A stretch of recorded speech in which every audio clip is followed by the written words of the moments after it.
நேயர்களே, மீண்டும் ஒரு உலக நகர்வுகள் நிகழ்வினூடாக உங்கள் அனைவரையும் சந்திப்பதில் மகிழ்ச்சி.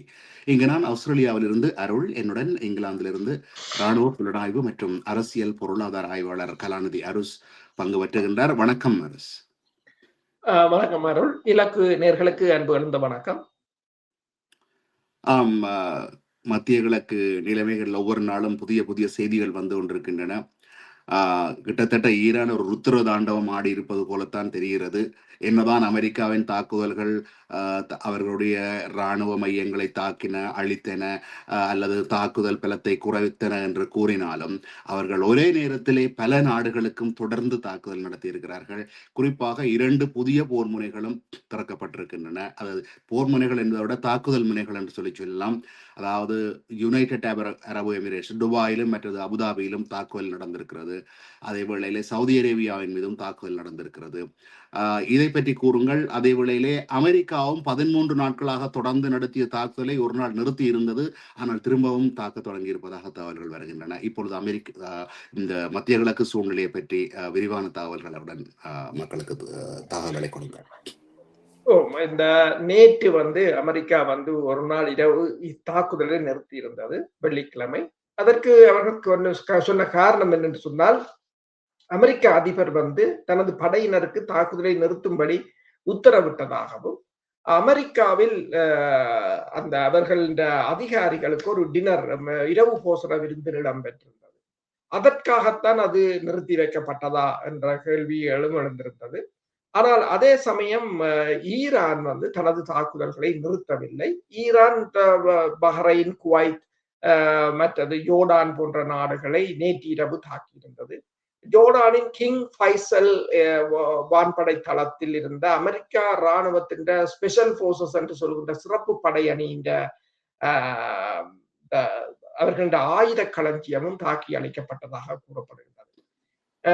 ஈரான் கடந்த 2 வாரங்களாக தொடர்ந்து நடைபெற்று வந்த தாக்குதல்களை நிறுத்துமாறும் அமெரிக்க அதிபர் வெள்ளிக்கிழமை அந்த நாட்டு இராணுவத்திற்கு உத்தரவிட்டாலும், இப்போது நாங்கள் கதைக்கின்ற நேரத்தில் மீண்டும் இந்த பந்தர் அப்பாஸ் பகுதிகளில் குண்டு வெடிப்புகள் கேட்பதாக கூறப்படுகின்றது. எனவே அமெரிக்கா தாக்குதலை ஆரம்பித்திருப்பதாக கூறப்படுகின்றது. இதனிடையே நீங்கள் கூறியது போல இன்றுதான் இந்த கடந்த 2 வாரம் இடம்பெற்ற போரில் ஈரான் பெரிதாக யுஏஇயை தாக்கவில்லை. ஆனால் இன்று தாக்கி இருப்பதாக கூறப்படுகின்றது. என்னென்று சொன்னால், யுஏஇயும் சவுதி அரேபியாவும் இணைந்து ஏமன் மீது வான் தாக்குதல்களை நடத்தியிருந்தார்கள். இப்ப 2 நாட்களாக தொடர்ச்சியாக நடத்தியிருந்தார்கள். அதற்கு பதிலடியாக ஏமன் படை ஹூதிஸ் அமைப்பினரும் சவுதி அரேபியா மீது தாக்குதலை நடத்தியிருந்தார்கள். அந்த களமுனை இப்போது திறக்கப்பட்டு விட்டது. இதனிடையே ஈரான் தனது மலிவான ஹைப்பர் ஷகான் ஏவுகணைகளை மேம்படுத்தி அதனை பயன்படுத்தி வருவதாகவும், அது அமெரிக்கான்ற வான் எதிர்ப்பு ஆயுதங்களுக்கு மிகவும் சவாலாக இருப்பதாகவும் கூறப்படுகின்றது. அதாவது இந்த மத்திய கிழக்கு முழுவதிலும் உள்ள மேற்கத்திய நாடுகளின் வான் பாதுகாப்பு அமைப்புகளை சோதிப்பதற்காக தெஹ்ரான் தனது மலிவான எளிதில் நகர்த்தக்கூடிய 900 கிலோமீட்டர் 900 என்று சொல்றது 900 கிலோமீட்டர் தொலைவை தாக்குகின்ற பாலிஸ்டிக் ஏவுகணைகளை பயன்படுத்தி வருவதாக கூறப்படுகிறது.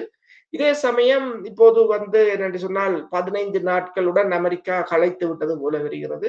ஓமானில் அந்த நாட்டு அதிகாரிகள் தெஹ்ரானுடன் பேச்சுவார்த்தை நடத்தி வரும் நிலையில் இந்த ஹோர்முஸ் நீரிணையை மீண்டும் துறப்பது தொடர்பாக அமெரிக்காவும் இந்த பேச்சுவார்த்தையில் ஈடுபட்டிருப்பதாகவும், ஈரான் பிரதமர் ஊடாக அமெரிக்கா ஒரு போர் நிறுத்த கோரிக்கையை விடுத்திருந்ததாகவும், அதை ஈரான் நிராகரித்தது அமெரிக்காவுக்கு ஒரு தோல்வியாகும் என்று நியூயார்க் டைம்ஸ் நேற்று செய்தியை போட்டிருந்தது. அதே சமயம் இப்போது ஈரான் கூறுகின்றது, ஈரான் செய்தி நிறுவனம் கூறியிருக்கின்றது, அந்த ஜோர்டான் மற்றும் குவைத், பஹ்ரைன் பகுதிகளில் இந்த 2 வாரங்கள் இடம்பெற்ற தாக்குதல்களில் தளங்களில் விமான தளங்களில் நிறுத்தி வைக்கப்பட்டிருந்த 11 போர் விமானங்களும் பல உலங்கு வானூர்திகளும் அழிக்கப்பட்டதாகவும், இதை ஈரான் ஊடகமான தஸ்னிம் என்ற ஊடகம் தெரிவித்திருக்கிறது. அதாவது ஜூலை 8ஆம் தேதி முதல் ஜூலை 21ஆம் தேதி வரை இதுமான 15 நாள் மோதலின் போது அப்பகுதியின் தளங்களில் நிறுத்தி வைக்கப்பட்டிருந்த 11 போர் ஜெட் விமானங்களும் ஹெலிகாப்டர்களும் அளிக்கப்பட்டதாக இந்த IRGC என்ற ஈரானிய படையினர் தெரிவித்ததாக அந்த செய்தி நிறுவனம் கூறியிருக்கிறது. இந்த தாக்குதலில் அளிக்கப்பட்டவற்றில் 17 ட்ரோன்களும் விமான கொட்டகைகளில், அதாவது ஹேங்கர்களில் நின்ற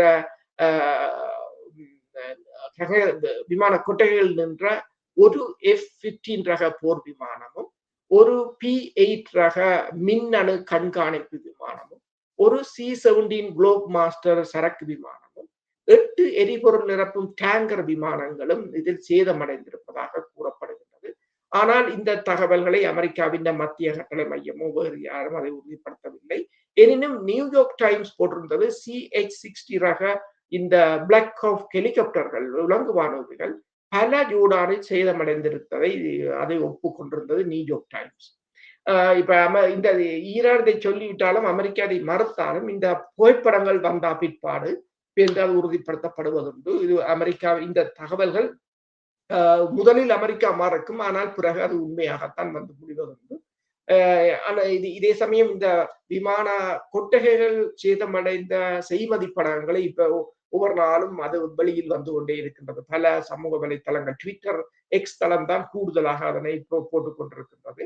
இதே நேரம் அடுத்த வாரத்தின் நடுப்பகுதியில் ஈரானை ஒரு நாளைக்கு 400 முறை அமெரிக்கா தாக்கக்கூடும் என்று இந்த அட்மிரல் மார்க் மெண்டோகோமரி தெரிவித்திருக்கின்றார்.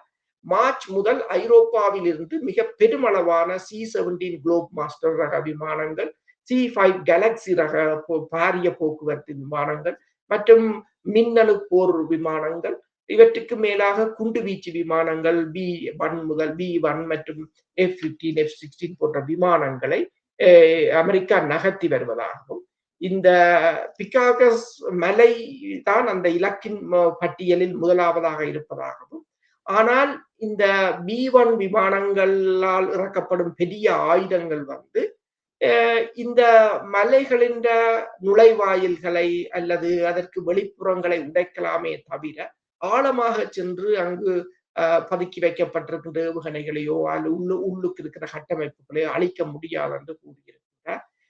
அதாவது இந்த தாக்குதல்களுக்கு பழைய மலிவான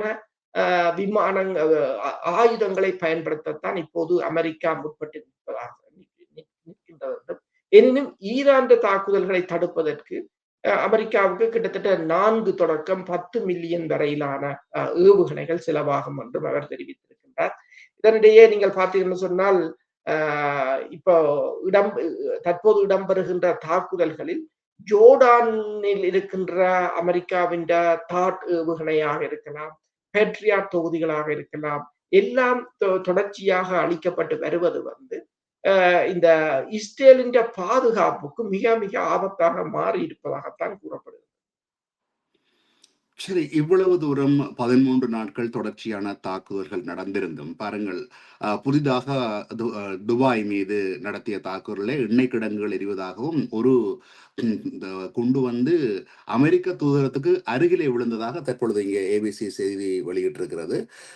துபாயிலிருந்து புறப்படவிருந்த பல விமானங்கள் ரத்து செய்யப்பட்டுள்ளதாகவும், பயணிகள் விமான நிலையத்திலே காத்திருப்பதாகவும், அதே நேரத்தில் நீங்கள் கூறியது போல பஹ்ரைனிலும் அமேசான் நிறுவனத்தினுடைய தரவு டேட்டா நிறுவனத்தை அழித்து தாக்கி இருக்கிறார்கள்.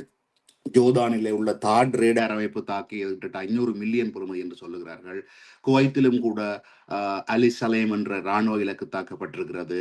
அப்ப இவ்வளவு தாக்குதல்களும் நடந்து சேதம் வந்து வருவது வந்து இந்த மத்திய கிழக்கு நாடுகளுக்கு தான் சேதம் வருகிறது. ஆனால் தாக்குதலை அமெரிக்கா ஈரான் மீதுதான் செய்து கொண்டிருக்கிறது. இந்த நாடுகளால் இந்த இராணுவ தளங்களை அகற்றியோ இல்லை சவுதி அரேபியா கூறியது போல தங்கள் நாட்டு தளத்தை தாக்குதலுக்கு பயன்படுத்த மாட்டோம் என்று இவர்கள் கூறினாலும் அதை அமெரிக்கா ஏற்க நிலைமையில் இல்லையா? இந்த இழப்புகள் இவ்வளவு வந்தாலும் அவர்களால் மௌனம் காப்பதற்கான காரணம் என்ன என்று சொன்னால், நீங்கள் கூறியது போலதான் UAE மீண்டும் தாக்கப்பட்டிருக்கிறது. பெருமளவான விமானங்கள், இப்ப கட்டாருக்கு போற விமானங்களாக இருக்கலாம், குவைத்தாக இருக்கலாம், பல நாடுகள் இந்த விமான போக்குவரத்தை நிறுத்தி இருக்கின்றன. விமான போக்குவரத்து என்று சொல்லும் போது ஏவியேஷன் செக்டர் வந்து பாதிக்கப்படும், சுற்றுலாத்துறை பாதிக்கப்படும், முதலீடுகள் அங்கு செய்ய மாட்டார்கள். இப்ப டேட்டா சென்டர் எல்லாம் தாக்கப்பட்டதெல்லாம் மிகப்பெரிய ஒரு பின்னடைவைத்தான் கொடுக்கும். இந்த நாடுகளுக்கு இப்போது சவுதி அரேபியா முதலே கூறியிருந்தது தனது நாட்டில் இருக்கிற தளங்களை பயன்படுத்த வேண்டாம் என்று சொல்லி. ஆனால் இவர்கள் இப்ப பல தசாப்தங்களாக அமெரிக்காவுடன் ஒன்றிணைந்து பயணித்தவர்கள். இப்ப ஈராக் போரின் போது கூட இவர்கள் மேற்குலகத்துடன் நின்று எல்லோருமாக சேர்ந்துதான் ஈராக்கை தாக்கி அளித்தார்கள். அதில் இப்ப மேற்குலகத்தை விட இந்த வளைகுடா நாடுகளில் ஈரானை தவிர ஏனையவர்கள் அதில் பங்குதாரர்களாகத்தான் இருந்தார்கள். அப்படி அடித்து இவர்கள் எல்லாவற்றையும் மேற்குலகத்துடன் நின்றால் சாதித்து விடலாம் என்று யோசித்தவர்கள். இன்று அது தலைகீழாக மாறிவிட்டது. அதே ஈராக்கில் விட்ட அதே உத்தியைத்தான் இங்கும் பயன்படுத்தினார்கள். ஆனால் அது தலைகளாக மாறிவிட்டு இப்போது கூட்டணி மாற்ற முடியாத ஒரு நிலையில் நிற்கிறார்கள். அமெரிக்காவுக்கும் என்னவென்று சொன்னால், அமெரிக்காவுக்கும் ஒரு சங்கடமான விடயம் என்னென்று சொன்னால், தான் பலமீனமானதாக காட்டக்கூடாது, ஈரான் பலமானதாக காட்டக்கூடாது என்று சொன்னால் இந்த நாடுகள் இப்போது இருக்கிற அளவு ஆதரவையும் தராது என்ற ஒரு பிரச்சனை இருக்கிறது. எனவேதான் நீங்கள் பாருங்கள், அண்மையில் ஒரு செய்தி வந்தது. இந்த சவுதி அதாவது இந்த போர் நிறுத்தத்துக்கு முதல் இடம்பெற்ற போரில், மார்ச் மாதம் இடம்பெற்ற போரில் சவுதி அரேபியாவின் ரியாத்திலிருந்து அமெரிக்க தூதரகத்தை வந்து ஈரான் தாக்கியது. அந்த தாக்குதல் ஒரு மிகவும் சிறப்பு நடவடிக்கை என்று சொன்னால், அந்த ரியாத் தூதரகத்துக்குள் இருக்கின்ற CIA அலுவலகத்தை குறிவைத்திருந்தார்கள். அதை எவ்வாறு உடைத்தார்கள் என்று சொன்னால், முதல் ஒரு சாஹித் 136 அனுப்பினார்கள். அது சுவரை அடித்து உடைத்ததுடன் அந்த சுவரில் விழுந்த ஓட்டையினூடாக அடுத்த விமானம் உள்ளுக்கு போய் வெடித்திருக்கிறது. அப்ப இந்த துல்லியமான தாக்குதல்களை எல்லாம் இப்போது என்ன கூறுகிறார்கள், ரஷ்யா ஒருங்கிணைத்து கொடுக்கின்றது என்று கூறுகிறார்கள், சீனா ஒருங்கிணைத்து கொடுக்கிறது என்று கூறுகிறார்கள். ஏன் அவ்வாறு கூறுகிறார்கள் என்று பார்த்தால், ஈரான் பலமானதாக காட்டக்கூடாது என்றால், ஈரான் இன்னொரு பெரிய தாக்குதலையும் ஈரான் செய்தவுடன் ரஷ்யாவும் சீனாவும் உதவி செய்கிறது தான், அது இல்லை என்று இல்லை. ஆனால் ஈரானும் மிக பலமாகத்தான் இருக்கின்றது. ஒன்றை பாருங்கள், ஈரான் F-35 ரஷ்யாவுடன் Su-57 5ஆம் தலைமுறை விமானத்தை தாண்டு கேட்கவும் இல்லை, Su-35 ரக இன்டர்செப்டரை தாண்டு கேட்கவும் இல்லை, Su-20 எதையுமே கேட்கவில்லை. ஏன் S-400 கூட ஈரான் கேட்கவில்லை. பூட்டின் என்ன சொன்னார், ஈரானுக்கும் நாங்களும் ஸ்ட்ராட்டஜிக் பார்ட்னர்ஷிப் ஒப்பந்தத்தில் இருக்கிறோம், மூலோபாய பங்காளிகள், எதை கேட்டாலும் நாங்கள் கொடுக்க. மூலோபாய பங்காளிகள் என்று சொன்னால், ஒரு பங்காளிக்கு பிரச்சனை வரும்போது எதையும் கொடுக்க வேண்டும், இராணுவத்தை கூட அனுப்ப வேண்டும், அப்படியான ஒரு பங்காளி. ஆனாலும் தங்களிடம் இன்னும் ஈரான் ஆயுதத்தை தரும்படி கேட்கவில்லை. ஈரான் கூறுகிறதாம் என்னென்றால், நாங்கள் சமாளிப்போம். அதைத்தான் திரும்ப திரும்ப அவர்கள் கூறிக்கொண்டிருக்கிறார்கள், நாங்கள் சமாளிப்போம், உங்களுக்கு இப்போது பிரச்சனை இல்லை என்று கூறுவேன். அப்ப அமெரிக்காவும் இந்த நாடுகளும் ஏன் இப்போது சீனாவையும் ஈரானையும் சீனாவையும் ரஷ்யாவையும் இணைக்கிறார்கள் என்று சொன்னால், ஈரானை பலமானதாக காட்டினார். ஏனென்று சொன்னால், உலகத்தின் வல்லரசு ஒன்று. மற்றது இஸ்ரேலை பொறுத்தவரையில், இஸ்ரேல் வந்து உலகத்திலேயே நவீன இராணுவம், நவீன தொழில்நுட்பம், நவீன புலனாய்வு துறைகளை, உச்சக்கட்ட புலனாய்வு துறைகளை கொண்ட ஒரு நாடு என்று. இரண்டையும் தனியாக ஈரான் சமாளிக்கின்றது. அது மட்டுமில்லை, 9 நாட்டை ஒரே நாளில் தாக்கி இருக்கிறது. அப்ப இவ்வளவுத்தையும் ஈரான் செய்தது என்று சொல்லிவிட்டால், இந்த நாடுகள் இப்ப கொடுக்கிற ஆதரவையும் அமெரிக்காவுக்கு கொடுக்காது.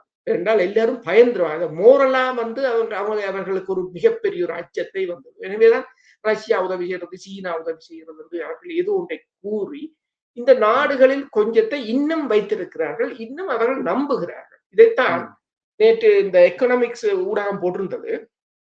ஐரோப்பிய ஒன்றியம் இந்த விண்டருக்கு மிக கடுமையான எண்ணெய் நெருக்கடியை சந்திக்க போகிறது.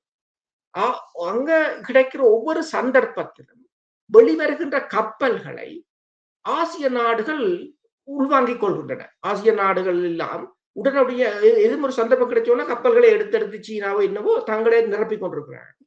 ஆனா இந்த ஐரோப்பா இந்த கோமோஸ் துறக்கும் சண்டை முடியும் என்று பார்த்து கொண்டு இருக்கிறாங்க. அப்ப இனி ஐரோப்பா வாங்குறேன்னு சொன்னால், இந்த ஆசிய நாடுகளிடமிருந்து 4 மடங்கு 5 மடங்கு விலைக்கு திருப்பி வாங்க வேண்டிய ஒரு நிலைதான் வரப்போகிறது என்று கூறியிருந்தார்கள். அதே போலதான் இதை ஏன் நான் சொல்றேன், அதே போலதான் இந்த பஹ்ரைன், குவைத் போன்ற சில கொஞ்சம் நாடுகள் இன்னும் நம்பிக்கொண்டிருக்கிறார்கள், போரில் அமெரிக்கா வெல்லும், நாங்களும் கொஞ்சம் உதவி செய்யலாம் என்ற ஒரு நிலையில் நிற்கிறார்கள். இதே நேரத்திலே சவுதி அரேபியா ஒரு பிராந்திய மாநாடொன்றுக்கு வளைகுடா நாடுகளுக்கு அழைப்பு விடுப்பது மாத்திரமல்ல, ஈரானையும் பேச்சுவார்த்தைக்கு வருமாறு அழைப்பு விடுத்திருக்கிறது. இது ஏதாவது ஒரு வளைகுடா நாடுகள் எல்லாம் இணைந்து ஒரு கூட்டை உருவாக்கி அமெரிக்காவுக்கு எதிராக திரும்புவதற்காக இருக்குமா? அல்லது ஒரு ஒரு ஒப்பந்தத்துக்கு வந்து இந்த தாக்குதல்களை நிறுத்தி ஒரு சமாதானத்துக்கு போவதற்கான முயற்சியாக இருக்க முடியுமா இது? ஓ! சவுதி அரேபியாவுக்கு அதாவது இதை சொல்வதற்கு முதல் இன்னொன்றை நாங்கள் இதில் பேச மறந்துவிட்டோம். இப்போது நாங்கள் கதைத்துக் கொண்டிருக்கிற நேரத்தில், இந்த கஸ்பியன் கடற்பகுதி என்றது ரஷ்யாவின் வளங்கள் வந்து ஈரானுக்கு இந்த கஸ்பியன் கடற்பகுதியினூடாகத்தான் வருவது. அந்த கடற்பகுதியில் வைத்து உக்ரைன் வந்து ஈரான் கப்பலை இப்போது தாக்கியிருக்கின்றது. ஈரான் கப்பலில் இருந்த ஒரு மாலுமி கொல்லப்பட்டதாகவும், பலர் காயமடைந்ததாகவும் ஈரான் கடும் கண்டனத்தை தெரிவித்திருப்பதாகவும் கூறப்படுகின்றது. இப்போ பார்த்தா ஈரான் போருக்குள் உக்ரைனும் நுழைந்திருப்பது போலதான் தெரிகின்றது. இது நேட்டோவின் ஒரு கைங்காரியமாகத்தான் இருக்கலாம். ம். இப்ப அடுத்ததாக நீங்கள் கேட்டது போல இந்த சவுதி அரேபியா. இது வந்து இப்போது ஒரு மிகப்பெரிய போருக்குள் சவுதியும் விழுந்து விட்டது. என்னென்று சொன்னால் இவர்கள் 15 ஆண்டுகளாக ஏமன் மீது ஒரு வான் தடையை போட்டிருந்தார்கள். அதாவது இந்த ஈரான் போர் வந்து எல்லா தடைகளையும் உடைக்க வேண்டும் என்ற ஒரு திட்டத்துடன் அவர்கள் ஆரம்பித்து விட்டார்கள். இனிமேல் இந்த நாட்டில நீங்கள் யார் மீதும் யாரும் தடை போட முடியாது. ஈரான் உடைத்து விட்டது பெருமளவானது. இப்போது ஹூதிஸ் அமைப்பும் அந்த தடையை உடைத்து விட்டார்கள் இந்த அயத்துல்லா ஹமானியின் மரணச் சடங்கின் போது. அதற்கு பதிலடியாகத்தான் சவுதி அரேபியா ஏமனை தாக்கியதால் ஏமன் வந்து இந்த கடல் முற்றுகையை மேற்கொண்டிருந்தது. கடல் முற்றுகையை மேற்கொண்டதால் 2 கப்பல்களை தாக்கியிருந்தார்கள். ஒரு சவுதி அரேபியா என்ற கப்பல் இருந்தது. அதற்கு பதிலடியாக சவுதி அரேபியா குடைரா துறைமுகத்தை வந்து ஏமனின் துறைமுகத்தை 8 தடவைகள் வான் தாக்குதலின் மூலம் தாக்கியிருந்தது நேற்று. அதற்கு பதிலடியாக ஹூதிஸ் அமைப்பினர் சவுதி அரேபியா மீது நேற்று 2 சவுதி அரேபியாவின் லாஜிஸ்டிக் சென்டர் மீது தாக்குதல் நடத்தி தீப்பற்றியதாக கூறப்பட்டது. இன்று மிகப்பெரிய எண்ணெய் சுத்திகரிப்பு நிலையமான அரம்கோ, இது வந்து அந்த ஜிசான் பகுதி மற்றது ஜம்பு, இந்த 2 பகுதிகளிலும் இருக்கின்ற அரம்கோ நிறுவனத்தின் மீது தாக்குதலை நடத்தியிருக்கிறார்கள். ஆனால் இந்த கிரீஸில் இருந்து கொண்டு செல்லப்பட்ட பெட்ரியாட் ரக ஏவுகணைகளின் மூலம் சில இந்த ஹூதிஸ் அமைப்பின் ஏவுகணைகளை தாங்கள் இடைமறித்தாலும் பல விழுந்து வெடித்ததால் அங்கு தீப்பற்றி இருப்பதை இந்த ஒளிப்படங்கள் மூலம் பார்க்கக்கூடியதாக இருக்கின்றது. இது வந்து இப்ப சவுதி அரேபியாவுக்கு மிகப்பெரிய ஒரு பிரச்சனை என்னவென்று சொன்னால், நாளைக்கு ஹோமூஸ் திறந்தாலும் உங்கள்ட்ட எண்ணெய் சுத்திகரிக்கிற ஆலைகள் இல்லாட்டி எண்ணெயை எங்கிருந்து எடுக்கவும் முடியாது, விற்கவும் முடியாது ஒரு நிலையாகத்தான் இருக்கு. அதற்கு பிறகு சவுதி அரேபியாவின் வான்படை வந்து ஏமனில் இருக்கின்ற அல் ஜாஃப் மற்றும் மாரிப் மாகாணங்களில் தாக்குதலை நடத்தியதாக கூறப்படுகின்றது. இதனிடையே இப்ப சவுதி மன்னிக்கவும் ஏமனுக்கு ஈரானிலிருந்து எண்ணெய்களை கொண்டு செல்கின்ற கப்பல், அந்த கப்பல் 2 வருடங்களாக அமெரிக்காவால் தடை செய்யப்பட்ட கப்பல். ஆனால் அந்த எண்ணெய் கப்பலை அமெரிக்கா இப்போது தாக்கி இருக்கிறது. அந்த கப்பல் திஷா என்ற அந்த கப்பல் ஈரானிலிருந்து ஹூதிஸ் அமைப்பினருக்கு எண்ணெயை எடுத்துக்கொண்டு சென்றதாகவும், அந்த கப்பல் தொடர்ச்சியாக அந்த பணியில் ஈடுபட்டு வந்ததாகவும், இவர்கள் அதை இடைமறித்து இன்று தாக்கி இருக்கிறார்கள்.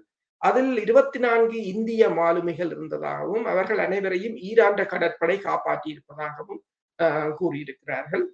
இதனிடையே ஏமன் ஹூதிஸ் அமைப்பினரின் செய்தி தொடர்பாளர் முகமது அப்துல் சலாம் அவர்கள் இப்போது ஓமானுக்கு தனது தூதுக்குழுவினருடன் சென்றிருப்பதாகவும், அங்கு சவுதி அரேபியாவின் தூதுக்குழுவினரும் வந்திருப்பதாகவும், அவர்கள் ஒரு பேச்சுவார்த்தையை நடத்த ஆயத்தமாக இருப்பதாகவும் கூறப்படுகிறது. ஏனென்று சொன்னால் இந்த ஆளில்லாத தாக்குதல் விமானங்கள் ஏவுகணைகளை தொடர்ச்சியாக அவர்களால் தடுக்க முடியாது. சவுதி அரேபியா விஷன் 2030 என்ற திட்டம் கூட தவிடுபடியாகலாம் என்ற ஒரு நிலை இருக்கின்றது. ஏற்கனவே அடுத்த கால்பந்தாட்ட போட்டிக்காக சவுதி அரேபியா மிகப்பெரிய மைதானங்களை எல்லாம் கட்டி கொண்டிருக்கின்ற நேரத்தில் இந்த அழிவுகளை தடுப்பதற்காக அவர்கள் இப்போது ஒரு பேச்சுவார்த்தைக்கு போக ஆயத்தமாக இருப்பது போலதான் தெரிகிறது. இப்பொழுது அதாவது 3வது களமுனை திறக்கப்பட்டதாக கூறுகிறீர்கள். முதலாவது ஹோர்முஸ். ஹோர்முஸிலே வெறும் எண்ணெய் மாத்திரமல்ல, சரக்கு கப்பல்களும் அதனால் செல்லுகின்றன. அதுபோல இப்ப செங்கடல் பகுதியிலே அ அதாவது சவுதி அரேபியாவுக்கு வருகின்ற கப்பல்கள் அனைத்தின் மீதும் ஹவுதிகள் தடை விதித்திருக்கிறார்கள், தாக்குதல் நடத்துவாங்க. இப்பொழுது 3வது போர் முனையாக நீங்கள் கூறியது போல உக்ரைன் வந்து ஈரானிய கப்பலை தாக்கியிருக்கிறது. நிச்சயமாக ஈரானுக்கு எண்ணெய் வரவில்லை, வேறு ஏதோ பொருட்களுடன் வந்த கப்பலாக இருக்கும். இதே போல ஈரானும் பதிலுக்கு தாக்க வழி கிட்டாது. அதே போல நிறைய பாதிப்புகள் வரும். அதே வேளையிலே இன்னும் ஒரு விடயத்தை இதில் சேர்க்க விரும்புகிறேன். இந்த கப்பல்களிலே பணியாற்றவர்களிலே பலர் இந்திய மாலுமிகள், இந்திய கேப்டன்கள் என்று கூறுகிறார்கள். அவர்களுக்கு 6 மாத சம்பளத்தை முற்பணமாக கொடுக்கிறார்கள். உங்களுக்கு தெரியும், விமானங்களில் அல்லது கப்பல்களில் வேலை செய்பவர்கள் தான் உலகத்திலேயே அதிக கூடிய சம்பளம் கொடுப்பார்கள். உங்கள் ஊரிலே கப்பலில் வேலை செய்கிறார் என்று சொன்னால் அவர் பெரிய பணக்காரராக இருப்பார். US$ சம்பளம் வழங்கப்படும். ஆனா இந்தியா அவர்களை உள்ளே அழைத்திருந்தது, அதாவது உங்கள் நாட்டுக்கு திரும்புங்கள், இந்த பகுதியிலே வேலை செய்ய வேண்டாம் என்று. ஆனால் அவர்கள் தொடர்ந்து வேலை செய்து இப்போ இறந்ததோ காயமடைந்த சம்பவங்களும் வருகின்றன. இந்த போர் முனைகள் திறக்கப்படுகின்றன.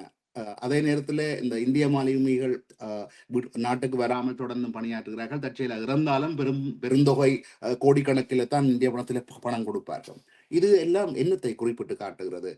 அதாவது இந்த தாக்குதல்கள் நடந்தும் கூட இந்த இந்திய மாலுமிகள் தொடர்ந்து அங்கே பணியாற்றுவது என்னத்தை குறிப்பிடுகிறது? நீங்கள் கூறியது போலதான் இப்போ ஒவ்வொரு 3வது களமுனை திறக்கப்பட்டிருக்கிறது மட்டுமல்ல, ஒவ்வொரு நாடுகளும் மெல்ல மெல்ல இந்த போருக்குள் உள்வாங்கப்படுவது மட்டுமல்ல, போர் வந்து மிக சிக்கலான நிலைமையை அடைந்து கொண்டு செல்கின்றது. இன்று வந்து கஜகஸ்தான் நாட்டின் அதிபர் வந்து கூறியிருக்கின்றார், தங்கள எண்ணெய் வளங்களை பாதுகாக்க வாஷிங்டனிடம் இந்த செவ்ரோன் என்ற நிறுவனம் கோரிக்கை விடுத்திருப்பதாகவும், கருங்கடலில் உக்ரைனிய ஆளில்லாத விமான தாக்குதல்களால் கச்சா எண்ணெய் ஏற்றுமதிக்கு பெரும் அச்சுறுத்தல் ஏற்பட்டு வருவதாகவும், எனவே இந்த கஜகஸ்தானில் உள்ள நிறுவனங்களின் முக்கிய குழாய் உட்கட்டமைப்பை பாதுகாக்குமாறு அவர்கள் இப்போது ட்ரம்ப் நிர்வாகத்திற்கு கோரிக்கை விடுத்திருக்கிறார்கள். அப்ப அதே சமயம் நீங்கள் பார்த்தீங்கன்னு சொன்னால் இன்று எண்ணெய் விலை வந்து $110 உயர்ந்திருக்கிறது. இப்ப அமெரிக்கா இப்போது ஈராக்கிடம் இருந்து எண்ணெய் வாங்குவதாக ராய்ட்டர்ஸ் தெரிவிக்கிறது. அவர்கள் எவ்வாறு வாங்குகிறார்கள் சொன்னால், ஈரானில் இருந்து பவுசர்களில் கொண்டு சென்று சிரியாவினூடாக கொண்டு சென்று மத்திய தரை கடலில் நிற்கின்ற அமெரிக்க கப்பல்களில் ஏற்றுவது, அதனிருந்து அந்த கப்பல்களில் கொண்டு போவது. ஒரு கப்பலில் ஏற்றுவதற்கு நீங்கள் எத்தனை பவுசர்கள் கொண்டு போகணும் என்று யோசித்தீர்கள் என்று பார்த்தால் தெரியும் எவ்வளவு ஒரு சிரமமான. புத்து கட்டுவது போல, கரையான்கள் புத்து கட்டுவது போல ஒரு மண்ணாய் கொண்டு போய் கட்டுவதற்கு சமனானது. தேனீக்கள் சேர்ப்பது போல. அதான் இப்ப எங்களுக்கு விளங்கும் இந்த எண்ணெய் விலையை ஏன் என்னென்று குறைத்து வைத்திருக்கார். தங்களால் இயலுமானதை செய்கிறார்கள். தங்களால் இயலுமானதை செய்து ஏதோ ஒரு வகையில் அதை குறைத்து வைப்பதற்கு முயற்சிக்கிறார்கள். ஆனால் அமெரிக்காவின் எரிபொருள் விலை இன்றைக்கு 35% உயர்ந்து கேஸ் விலை ஒரு கலன் வந்து $4 4.01 உயர்ந்திருப்பதாக கூறியிருக்கிறார்கள். எண்ணெய் விலை இப்ப இந்த செங்கடல் வந்து சவுதி அரேபியா ஏமனுடன் நடத்துகின்ற, அதாவது ஹூதிஸ் அமைப்புடன் நடத்துகின்ற பேச்சுவார்த்தை வெற்றியளிக்காது விட்டால் அடுத்த வாரம் இது $150 போனாலும் ஆச்சரியப்படுவதற்கு இல்லை என்ற ஒரு நிலைமையாகத்தான் இருக்கின்றது. ஆனால் இப்போது ஏமன் ஹூதிஸ் அமைப்பினருடன் பேச்சுவார்த்தையை நடத்த வேண்டும் என்று சொன்னால் பல விட்டுக் கொடுப்புகளை இவர்கள் செய்ய வேண்டிய ஒரு கட்டாயத்துக்கு தள்ளப்படுவார்கள் என்றால் இந்த தடைகள் எல்லாம் இனிமேல் இவர்களால் எதுவும் செய்ய முடியாத ஒன்றாகத்தான் இருக்கும். இப்ப இதுல நீங்கள் கேட்டது போல என்னென்று சொன்னால், இந்த ஒவ்வொரு இந்திய தொழிலாளர்கள் பற்றினதையும் இப்ப இந்த முக்கிய கப்பல் நிறுவனங்கள் தெரிவித்திருக்கின்றன, இந்த ஹோர்முஸ் நீரிணையின் ஊடாக எண்ணெய்களை நீங்கள் கொண்டு ஓமான் வளைகுடாவுக்கு தந்தால் காணும். அவ்வாறு பணியாற்றுகிற கப்பல் பணியாற்றுகிறவர்களுக்கு 6 மாத சம்பளத்தை நாங்கள் போனஸாக தருகிறோம் என்று இப்போது ஆசை வார்த்தை காட்டியிருக்கிறார்கள். என்னென்று சொன்னால் யாரும் போகிறார்கள் இல்லை. இப்ப நேற்று இந்த திசா என்ற அந்த கப்பல் தாக்கப்பட்ட போது அதிலும் 24 இந்திய மாலுமிகள் தான் இருந்தாங்க. கிட்டத்தட்ட 3 லட்சம் இந்திய மக்கள் மாலுமிகள் இந்திய கடல் தொழிலாளர்கள், கப்பல்கள் பணியாற்றுபவர்கள் 3 லட்சம் பேர், பெருமளவானவர்கள் இந்தியர்கள் தான் பணியாற்றுகிறார்கள். ஆனால் இப்ப இந்த ஒவ்வொரு கப்பல் தாக்கப்படும் போதும் 25-50 பேர் வீட்டை போக வேண்டிய ஒரு நிலையாகத்தான் இருக்கின்றது. ஏன்னா அந்த கப்பலால் பிறகு ஒன்றுமே செய்ய முடியாது சொன்னால் அது இந்தியாவின் பொருளாதாரத்துக்கு மிக பாரிய பாதிப்பைத்தான் ஏற்படுத்தும். ஆனால் பலர் இப்போது வெளிநாட்டவர்கள் போக அஞ்சுகிறார்கள் இந்த ஹோமோஸ். ஏனென்றால் மாத கணக்கில் அதில் நிற்க வேண்டும் என்பதால் யாரும் அதுக்கு போக மறுக்கிறார்கள் என்பதால் இந்த நிறுவனங்கள் இப்போது சலுகைகளை அறிவித்திருக்கிறார்கள். ஆம். இந்த இடத்திலே நாங்கள் இன்னொரு விடயத்தையும் இங்கே ஆராய வேண்டும். இந்தியாவிலே நடைபெற்ற அந்த மாணவர்களின் போராட்டத்தை பற்றி நாங்கள் முன்னர் குறிப்பிட்டிருந்தோம். அது நேற்று வெற்றி அடைந்திருக்கிறது. மாணவர்கள் போராட்டத்தில் கோரிக்கையான கல்வி அமைச்சர் தனது பதவியை ராஜினாமா செய்திருக்கிறார். அது மாணவர்களின் போராட்டத்தில் கிடைத்த மிக பெரும் வெற்றி என்று குறிப்பிடப்படுகின்றது. அதிலே முக்கியமான இன்னொரு விடயத்தை நாங்கள் அன்று கூறியதை திருப்பி உங்களுக்கு குறிப்பிட்டுக் கொள்ளுகிறோம். பாதுகாப்பு சார்ந்தவர்கள் நடந்து கொண்ட விதம், மாணவர்களை மிக மோசமாக காட்டு மிராண்டித்தனமாக தாக்கியதெல்லாம் உலக ஊடகங்களில் எல்லாம் வெளியே வந்துவிட்டன. அவர்கள் எதிர்பார்க்கவில்லை இவ்வளவு தூரம் தாக்கப்படுவார்கள் என்று. இப்பொழுது கேள்வி எழுப்புகிறார்கள், இந்த லத்திகளை பாவிக்க சொல்லி கட்டளையிட்டது யார்? லத்திகளிலே யானைகளை பூட்டி அடிக்க சொன்னது யார்? சீருடை என்று கொண்டுட்டு அதிலே பெயர் இல்லாமல் இலக்கம் இல்லாமல் வந்தவர்கள் யார்? சீருடை இல்லாமல் வந்தவர்கள் யார் என்று கிட்டத்தட்ட குண்டர் படைகளும் தாக்கல் நடத்தப்பட்டதாகத்தான் இருக்கிறது. மாணவர்களின் வெற்றியை பற்றி நீங்கள் இப்பொழுது என்ன நினைக்கிறீர்கள்? அதன் தகவலை விரிவாக கூறுங்கள். உண்மையில் அது இது அந்த நீட் சோதனை என்பது ஓகே, ஏதோ ஒரு பரீட்சை வைப்பது பிரச்சனை இல்லை. ஆனால் அந்த பரீட்சை வினாத்தாட்களை ஊழல் செய்து அதனை கசிய விட்டு தங்களுக்கு சார்பானவர்களை எடுத்து அந்த மக்களுக்கு அநியாயம் செய்வதை யாரும் பொறுத்திருக்க முடியாது. இப்ப இந்த கரப்பான் பூச்சி என்ற அந்த அமைப்பு, அதாவது கொக்ரோச் ஜனதா பார்ட்டி என்ற அந்த அமைப்பு தொடங்கிய ஒரு சில மாதங்களுக்குள் போஸ்டன் நியூயார்க்ல இருந்து அந்த ஆரம்பித்தது. தொடங்கி ஒரு சில மாதங்களுக்குள் பல மில்லியன் மக்களை அதில் இணைத்து ஒரு மிகப்பெரிய போராட்டத்தை நடத்தி. ஆனால் ஒன்றை நாங்கள் கவனிக்க வேண்டும், அதன் தலைவர் வெளிநாட்டில் இருந்து போராடவில்லை, அந்த மண்ணுக்கு தான் சென்றார். டெல்லியில் தான் அவர் உண்ணாவிரதம் இருந்தார். ஒரு கோரிக்கையை எடுத்து அந்த கோரிக்கையில் வெற்றி அடைந்திருக்கிறார். அதான் இப்ப பலரும் 10 கோரிக்கைகளை அவர்கள் முன்னுக்கு வைக்கவில்லை. அதுதான் அந்த முக்கியமானது. நீங்கள் உங்கள் சிந்தனையும் செயலும் ஒன்றை நோக்கி இருக்க வேண்டும், அதை நோக்கி நீங்கள் செயற்பட வேண்டும். அது எங்களுக்கும் ஒரு நல்ல ஒரு பாடம்.